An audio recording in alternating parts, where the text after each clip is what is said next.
Why the delay? This was kind of rolled out over the course of the week, I guess, to seize on the news cycle. Yes, How did it work today? I think it started with Obama not wanting to endorse a candidate if this was going to be an open field, right? He didn't endorse Joe Biden in 2020, much to Joe Biden's consternation in the hotly contested primary. And I think the Obamas wanted to give it a beat and just make sure that it was going to be Harris as the nominee and we weren't headed towards a contested convention.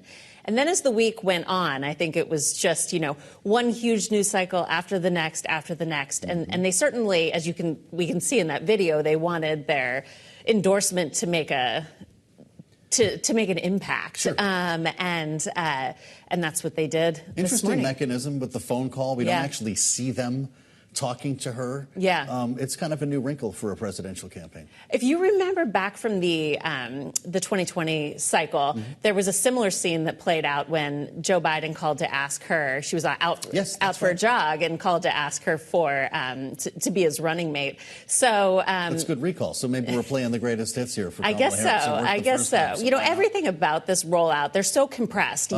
So they need to take every moment that they can to make a splash.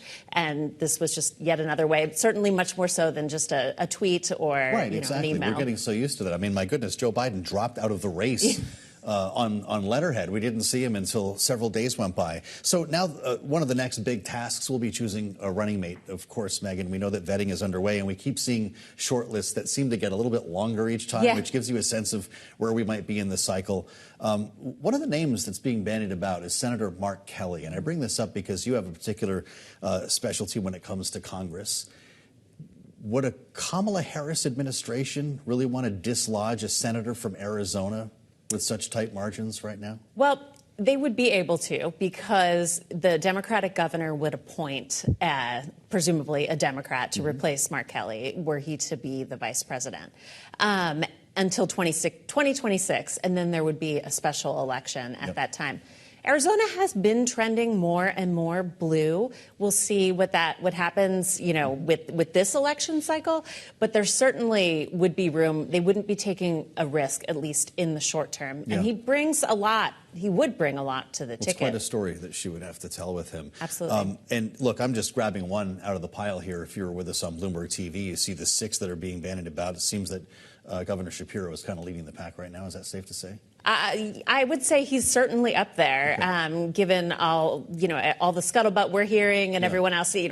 That doesn't mean that he's a shoo-in by any chance, but as a Pennsylvania native myself, I'm always Pennsylvania is the big kahuna in this election. You and I both know that's the one you need to win, right? Absolutely. Great to have you back as Thank always. you. Megan Scully reporting for Bloomberg here on Balance of Power as we turn to the battle against inflation that seems to be going pretty well. As the Fed's preferred price gauge rising at a tame pace in June, keeping hopes for a September rate cut alive, some even raising their hands for a cut next week, though I don't think Anna Wong is going to go along with that. Bloomberg's Anna Wong is with us at the table, chief economist, Bloomberg Economics. Anna, it's great to see you. Does this not make the trend that the Fed needs, the data-dependent Fed? Why not cut next week? Yeah, because on a 3-month annualized basis, core PCE is going at 2.3% right now, which is very close to the Fed's 2% target. However, the Fed has been tricked by that measure before. Recall last year, actually, the 3-month annualized pace of inflation is actually even lower than that. But then soon after, the inflation resurged, and then, we went through the whole up and down again. So I think the Fed is just being extra cautious this time. And but by September, the Fed will have 2 more inflation data releases, which should provide enough confidence for them to make the move in September. So September is what we have our eyes on, but there, of course, is a meeting next week. How will they telegraph this? Will it come in the statement, in the news conference afterward when Jay Powell talks to Michael McKee? How's this going to work? Yes, I think it will be in both. And the Fed is very good at tweaking the policy statement in a very minor way and yet signaling a lot. For example, they could simply acknowledge that they will do whatever they need to sustain the expansion.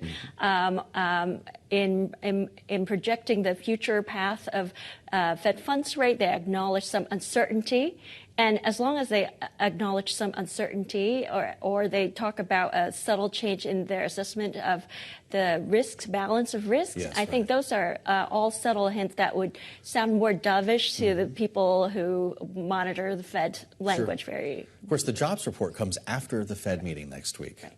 That could be the data point that completes the puzzle here, no? What are you looking for on Friday? Yeah, so even if the unemployment rate does not further increase as it did in the past 3 months, in fact, in the past 3 months, the unemployment rate was rising persistently. But even if it stays at 4.1%, a well-known recession identification trigger would be very close to triggering. And I think the Fed is, while their baseline is that they don't think there will be a recession this year, that rule has hold true. The recession identification rule, the SOM rule, has been true for over 70 years. And for it to be getting to 0.47, where the 0.5 is the trigger, would be perilously close to it. And I think the Fed wouldn't want to flirt with that kind of with the recession right now. So I think a lot of people think the Fed should cut next week. They still want to see some more inflation data. Ultimately, they will cut in September.